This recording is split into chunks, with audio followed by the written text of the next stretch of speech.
বিভিন্ন গণমাধ্যম এ খবরটি নিশ্চিত করেছে যে পশ্চিমবঙ্গ রাজনীতির জগতের এক ব্যক্তিত্ব মুকুল রায় গতকাল রাত 1:30টার দিকে হৃদরোগে আক্রান্ত হয়ে মারা গেছেন। বিষয়টি মুকুল পুত্র শুভ্রাংশু রায় নিশ্চিত করেছেন। পশ্চিমবঙ্গের রাজনীতিতে মুকুল রায়ের কৃতিত্ব নিয়ে কিছু আলোচনা করব এই পর্বে। নমস্কার, আপনারা শুনছেন উত্তরের কণ্ঠ। উত্তরের কণ্ঠ থেকে আমি প্রভাত বসাক, তুফানগঞ্জ, কোচবিহার। সুধী দর্শক মণ্ডলী, আমার ভিডিওটি যে যেখান থেকেই দেখছেন তাদের সকলের প্রতি শুভেচ্ছা রইল। আশা করি ভালো আছেন।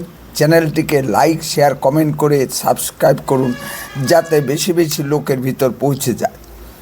মমতা ব্যানার্জির উত্থানের সঙ্গে মুকুল রায় সরাসরি যুক্ত ছিলেন। তখন তাকে তৃণমূলের সেকেন্ড ইন কমান্ড বলা হতো।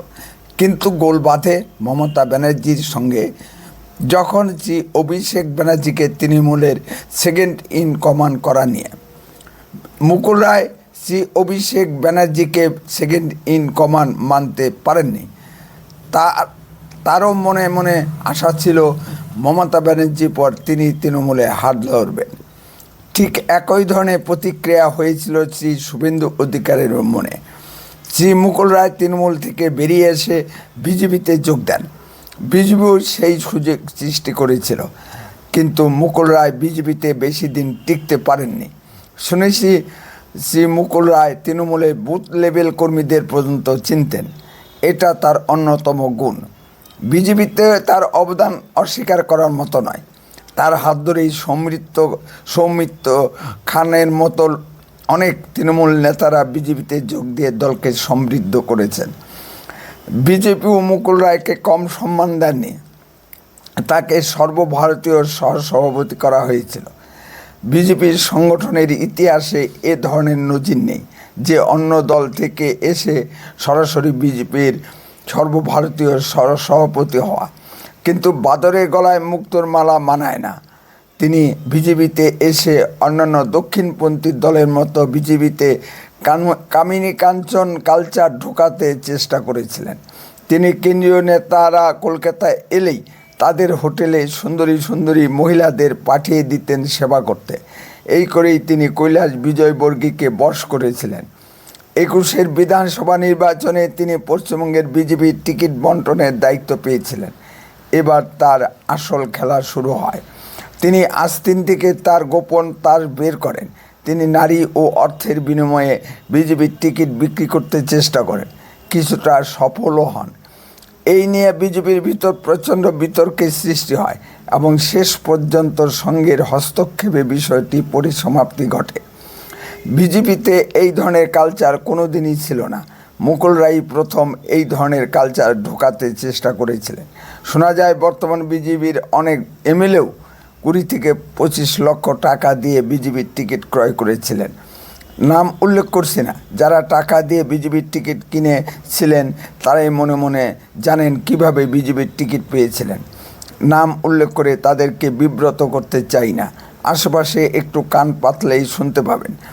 সব টিকিট বিক্রি করতে না পেরে মুকুল রায় নির্বাচন শেষে ক্ষোভে দুঃখে পুনরায় তৃণমূলে যোগ দেন। তৃণমূলে পদের শেষ নেই। 100-200 করে সহসভাপতি, সাধারণ সম্পাদক ও অন্যান্য পদ জেলা ও রাজ্যে আছে।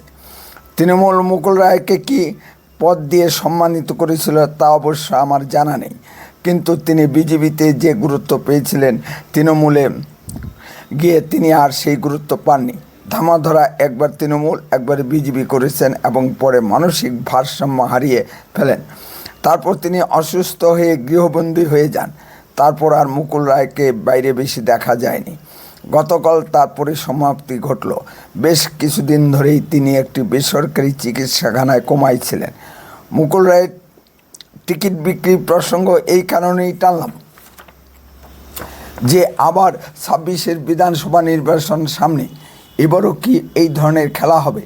কেন্দ্র থেকে অনেক টিম এসে বিভিন্ন বিধানসভা ভিত্তিক নানা ধরনের তথ্য নিয়ে যাচ্ছেন। তারা কি তথ্য নিচ্ছেন তারাই জানেন। যদি বিধানসভা ওয়াইজ সঠিক প্রার্থী চয়ন করা না যায় তবে আশানুরূপ ফল পাওয়া যাবে না, সেটা নিশ্চিত করে বলতে পারি। শ্রী মুকুল রায় মরিয়া প্রমাণ করিলেন তিনি বরাবর তৃণমূলের লোক ছিলেন। আর সকলে জানলেও জানেন না শুধু রাজ্য বিধানসভার স্পিকার বিমান বন্দ্যোপাধ্যায়। মমতা ব্যানার্জি পরিকল্পনা করেই মুকুল রায়কে বিজেপিতে পাঠিয়েছিলেন বিজেপি দলটাকে ভিতর থেকে ধ্বংস করে দেবার জন্য। এর ফল মমতা ব্যানার্জি 21শে নির্বাচনে পেয়েও গেছেন। 21শে নির্বাচনে বিজেপি হেরে গিয়েছিল।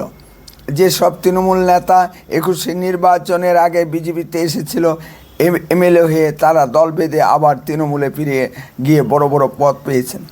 বিজেপিতে একটা রেওয়াজ সৃষ্টি হয়ে গেছে যে তৃণমূল থেকে আসলেই তাকে বড় পদ দিতে হবে। নেতারা দিতে থাকুন আর দলটাকে শেষ করুন, কে শুনে কার কথা, আর চুরি করতে থাকুন। মমতা ব্যানার্জি ও মুকুল রায়ের সূক্ষ্ম রাজনৈতিক মারপ্যাচ রাজ্য সভাপতি দিলীপ ঘোষের মতো মাথা মোটা লোকের পক্ষে বোঝা সম্ভব হয়নি।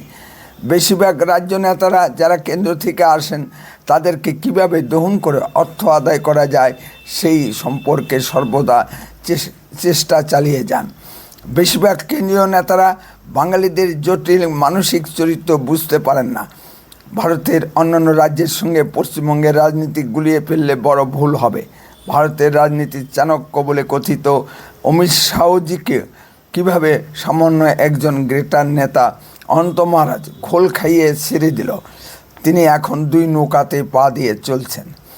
যদি আপনাদের কিছু বলার থাকে কমেন্টে বলুন, আর লক্ষ্য রাখুন উত্তরে কণ্ঠের পর্দায়।